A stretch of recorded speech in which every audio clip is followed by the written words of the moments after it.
Tous. On aborde aujourd'hui un tuto intitulé Business Plan avancé niveau 2.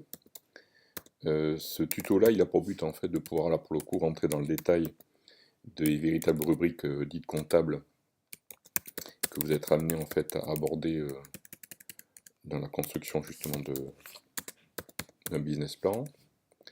L'idée là, c'est de pouvoir vous rapprocher des standards comptables qui vont ensuite permettre la vente de ce business plan à des gens qui seraient susceptibles de pouvoir vous accompagner, notamment dans les plans de financement. Et c'est la raison pour laquelle, en fait, au-delà des deux premiers tutos ou des trois premiers tutos qui étaient des business plans très simplifiés, on va rentrer dans le détail justement des véritables rubriques qui constituent le business plan, ou autrement dit aussi quelquefois, certains appellent comme ça des comptes de résultats prévisionnels. Donc on a jusqu'à présent eu l'habitude de structurer notre approche avec deux rubriques qui étaient intitulées recettes et dépenses. Les intitulés un petit peu plus techniques quand on parle de business plan, c'est deux intitulés qui sont traditionnellement appelés produits et charges. Donc on va dans le premier temps développer une première rubrique qu'on va intituler effectivement produits. Et dans le deuxième bloc, qui comprend un petit peu plus de subtilité et de détails, on va avoir l'intitulé des charges. Alors vous constatez aujourd'hui là qu'on parle de charges hors taxe et de produits hors taxe, qui nous permet de pouvoir plus facilement rentrer directement dans la réalité économique justement du business plan, sans avoir justement à faire de la contrepartie entre la TVA collectée et la TVA à reverser. Pour ce qui est des produits hors taxe, pour ce qui est des produits, on a, sans rentrer dans le détail justement de la nature d'activité, traditionnellement en fait des sujets qui sont de cette nature-là. C'est-à-dire qu'on peut avoir dans les activités à étudier de la vente de marchandises, la production de biens, prestation de services. Bref, tout un tas de choses qui sont du ressort de ce qu'on appelle les produits. En fonction justement de la provenance de ces produits, on essaye de faire des catégorisations. Je ne vais pas rentrer aujourd'hui dans le détail justement de tout ça, je veux simplement vous donner un petit peu l'ossature de ce à quoi peut représenter le business plan d'une activité. Alors les choses vont être un petit peu plus complexes dans la partie charge, parce que dans la partie charge, donc le détail des différentes charges est quand même assez strictement inventorié. On a dans le premier temps donc ce qu'on appelle les achats, qui sont principalement constitués classiquement, je dirais, des achats consommés, donc de toutes les matières premières que vous avez utilisées pour produire votre activité, des achats de marchandises vendues.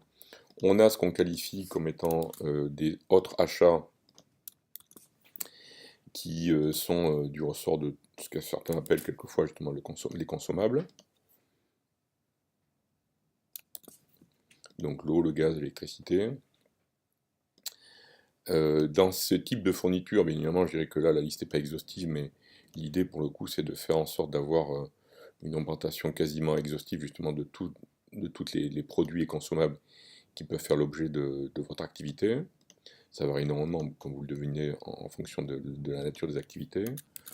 On a ensuite des sujets qui sont qualifiés de charges externes. Alors, dans les charges externes, c'est probablement l'intitulé qui est le plus novateur, justement, dans ce qu'on peut voir aujourd'hui. Voilà, sans que ça soit encore une fois exhaustif, la nature justement des sujets qui sont abordés.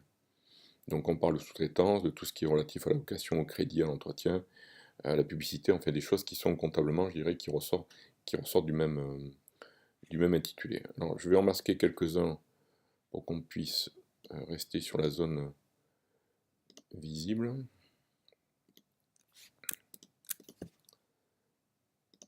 Voilà. Alors ensuite, autre nouvelle rubrique,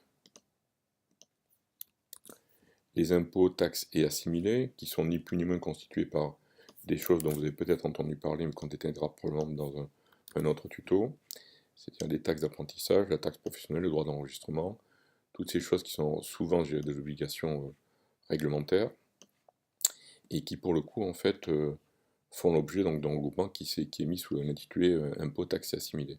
Alors je vais réduire pour l'instant ces, ces lignes-là pour qu'on puisse voir la suite.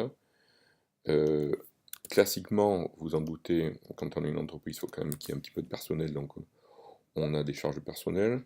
qu'on distingue en deux grandes lignes qui peuvent être sous-détaillées, mais pour l'instant on se contentera de ça. Rémunération du personnel, charges sociales sur salariés. C'est du standard. Et puis s'ensuit une série de charges aussi, qui là pour le coup vont pas être détaillées immédiatement, mais qui sont les charges financières, charges exceptionnelles et dotations aux amortissements, qui peuvent être effectivement aussi un poste sensible dans les charges en fait à prévoir. Voilà, alors là on a, on peut dire, même si on est susceptible de pouvoir détailler tout ça encore plus, les postes qui permettent de pouvoir comprendre l'intégralité des charges. Donc on va positionner ici une ligne qui s'intitule total des charges d'exploitation, donc l'intégralité justement des charges hors taxes.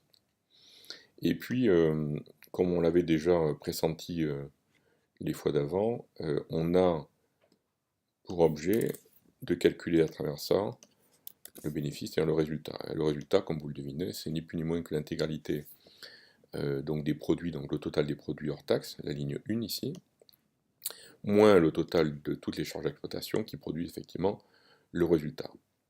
Alors on distinguera effectivement le résultat avant et après impôt, ce qui peut être non négligeable, vous allez voir, compte tenu de toute imposition de la majorité des secteurs. Voilà, donc cette structure de business plan qui est nouvelle pour vous, c'est sur cette base-là qu'on va continuer en fait à travailler et qui va constituer entre guillemets les business case sur lesquels nous allons pouvoir rentrer un petit peu plus dans le détail. Au-delà de cette complexité qui n'est qu'apparente, il faut bien se rappeler que dans les premiers tutos, la structure de recettes moins dépenses qui permettait de pouvoir produire des résultats reste toujours vraie, simplement effectivement on a créé des inventaires qui permettent de pouvoir le détailler, et c'est pas uniquement, je dirais, pour satisfaire aux exigences comptables, mais c'est aussi un bon moyen de pouvoir, dans le cas d'un inventaire, s'assurer qu'on a l'exhaustivité justement des charges qui correspondent justement à vos activités. Merci de votre attention et à plus tard pour la suite de cette série sur les business plans.